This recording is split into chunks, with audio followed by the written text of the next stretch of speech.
Assalamualaikum warahmatullahi wabarakatuh. Perkenalkan, nama saya Nurul Husna dengan NPM 2017-4350-1558 dari kelas R8W. Di sini saya akan melakukan demo suatu program atau suatu aplikasi yang sudah saya buat. Di sini saya membuat suatu sistem administrasi kebidanan untuk bidan Zakia Shahab yang berlokasi di Kota Bandung. Nah, di sini saya sudah membuka tampilan aplikasi NetBeans. Langsung saya running programnya. Lalu langsung muncul tampilan login. Di sini saya memasukkan nama admin dan passwordnya. Di sini saya akan mencoba memasukkan password yang salah dan akan muncul keterangan loginnya gagal. Oke, sekarang saya akan memasukkan password yang benarnya dan login pun berhasil untuk dilakukan. Di sini langsung muncul tampilan menu utama. Di menu utama ini ada dua macam data. Yang pertama ada data master dan data transaksi. Di data master ini ada 3 macam form yang saya buat. Yang pertama ada data bidan, yang kedua ada pasien, dan data obat. Lalu di data transaksi ada 3 macam form juga. Yang pertama ada form pemeriksaan, ada form rekam medis, dan form pembayaran. Selanjutnya saya akan menunjukkan form data bidan. Nah, form data bidan ini fungsinya untuk mendata pegawai yang bekerja di klinik bidan Zakia Shahab ini. Nah, di sini ada beberapa atribut yang bisa diisi untuk melengkapi data. Nah, yang pertama ini ada kode bidan. Kode bidannya ini perannya atau fungsinya sebagai primary key. Primary key ini gunanya untuk menghindari adanya double data ya. Nah, di sini saya akan mencoba membuat biodata baru. Di sini di opsi spesialis ada 2 macam. Yang pertama bidan dan asisten bidan. Alamatnya diisi dan nomor HP. Di sini ada 6 macam button atau tombol. Yang pertama ada tombol simpan, ada tombol ubah, hapus, cetak, batal, dan keluar. Di sini saya akan menyimpan biodata yang sudah saya masukkan, tinggal klik button simpan, lalu data sudah berhasil disimpan. Nah, ketika ingin mengubah suatu data, tinggal pilih data yang mau diubah, misalkan ini namanya salah atau mau saya ganti. Lalu yang lain sudah benar, tinggal klik button ubah, lalu namanya sudah berhasil diubah. Lalu ketika saya ingin menghapus suatu data, tinggal pilih data yang ingin dihapus, klik button hapus, lalu data sudah berhasil dihapus. Selanjutnya ada button cetak. Button cetak ini akan menampilkan tampilan laporan, dan tampilan laporan ini berisi dari data-data yang sudah tersimpan.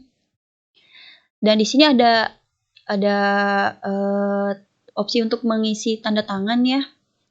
Nah, di sini juga sudah dilengkapi tanggal. Nah, tanggalnya ini sudah otomatis muncul ketika akan membuat laporan. Di sini saya melakukan recording tanggal 11 Juli. Nah, di 11 Juli ini juga sudah tampil laporannya. Lalu klik button keluar. Nah, setelah button keluar ini diklik, akan kembali ke tampilan menu utama.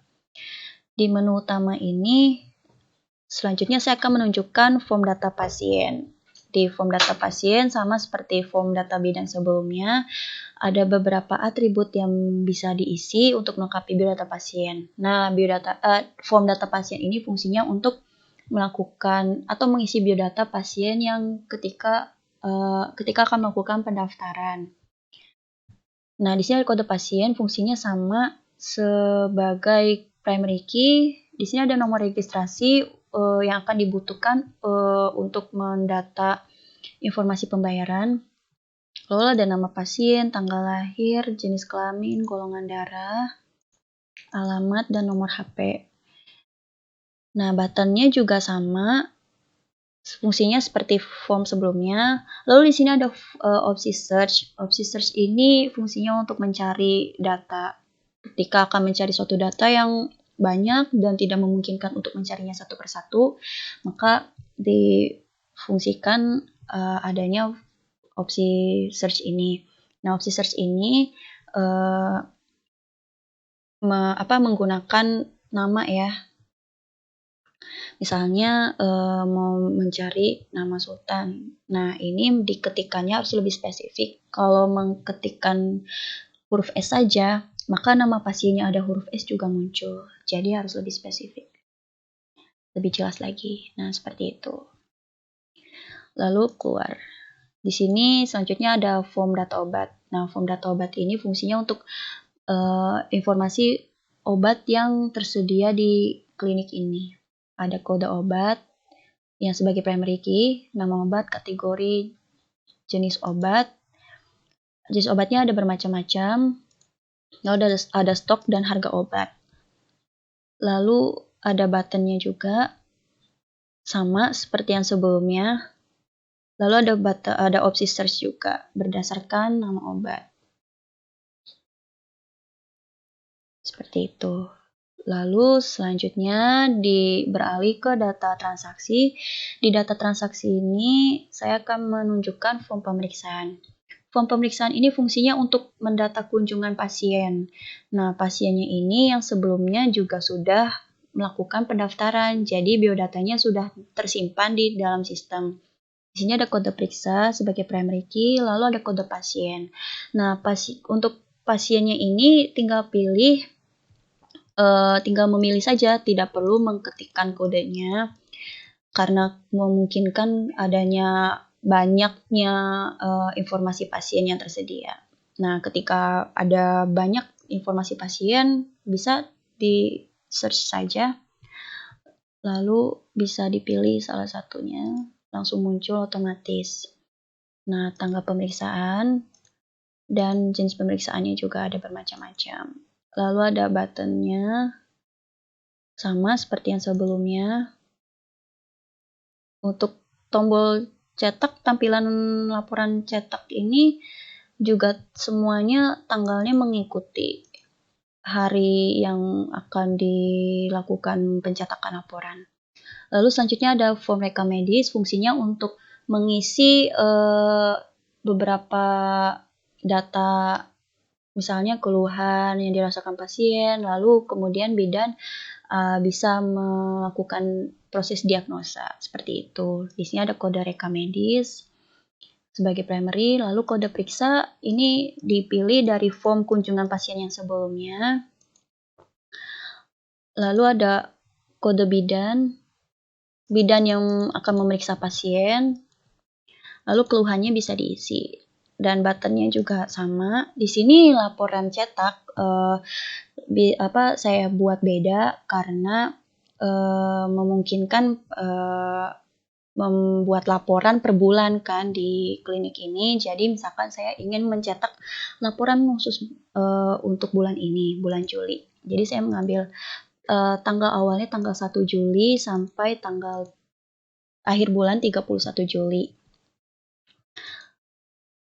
Lalu tampilan laporannya muncul seperti ini. Yang terakhir ada form pembayaran.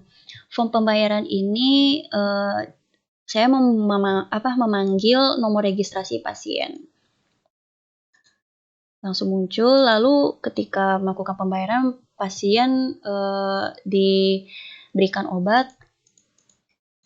Misalnya obat ini ada harganya juga, sudah ada keterangan harganya 20.000, lalu tanggal pembayaran, dan ada jenis pembayaran, ada BPJS dan umum. Total pembayarannya